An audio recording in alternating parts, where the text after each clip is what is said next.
জ্ঞান অর্জনের কোনো নির্দিষ্ট বয়স বা সীমারেখা নেই, আর এই চিরন্তন সত্যটিকে নতুন করে প্রমাণ করলেন এল সালভাদোরের ৯১ বছর বয়সী বৃদ্ধা কাতালিনা মেন্ডোজা। জীবনের সায়ান্নে সে প্রথমবারের মতো তিনি প্রাথমিক বিদ্যালয়ে ভর্তি হয়েছেন।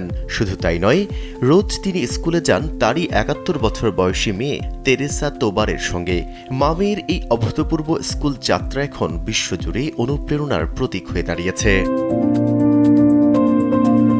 এল সালভাদোর সরকারের সবার জন্য শিক্ষা উদ্যোগের আওতায় বিনামূল্য শিক্ষা সামগ্রী পাওয়ার পরই সান্তা আনা পৌরসভার এল কঙ্গো এলাকার সেন্ট্রো এস্কোলার এল কঙ্গো নামের একটি নৈশকালীন বিদ্যালয়ে ভর্তি হন কাতালিনা। 5+ স্টার রেটিং প্রাপ্ত দেশের সর্বোচ্চ বিদ্যুৎ সাশ্রয়ী ওয়ালটন এসি স্মার্ট কমফোর্ট এখন নেক্সট লেভেলে।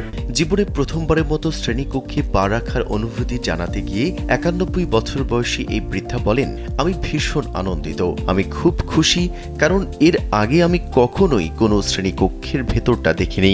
এখন আমি পড়তে ও লিখতে শিখছি। মায়ের এই অর্জনে সবচেয়ে বেশি খুশি তার মেয়ে তেরেসা তোবার, যিনি নিজেও এই বিদ্যালয়ের ৭ম শ্রেণীর ছাত্রী থেকে সদ্য ৮ম শ্রেণীতে উঠেছেন। তেরেসা জানান, স্কুলে যাওয়াটা তার মায়ের আজীবনের একটি অপূর্ণ স্বপ্ন ছিল। তিনি আবেগাপ্লুত কণ্ঠে বলেন, মা জানতেনই না স্কুলের ভেতরটা কেমন হয়, আর এখন তিনি প্রতিটি মুহূর্তে দারুণভাবে উপভোগ করছেন। ঈশ্বর যখন তাকে পৃথিবী থেকে ডাকবেন, তখন তিনি অন্তত সব ইচ্ছা পূরণ করে শান্তিতে যেতে পারবেন।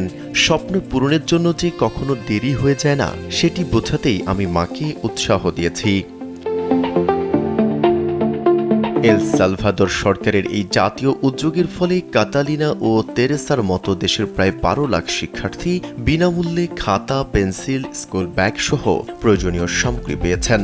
বয়সকে হার মানিয়ে এই মা মেয়ের নতুন করে জীবন শুরু করার এই গল্প সান্তা আনার অন্য বৃদ্ধাদেরও অনুপ্রাণিত করছে। মেহেদি হাসান, কালবেলা।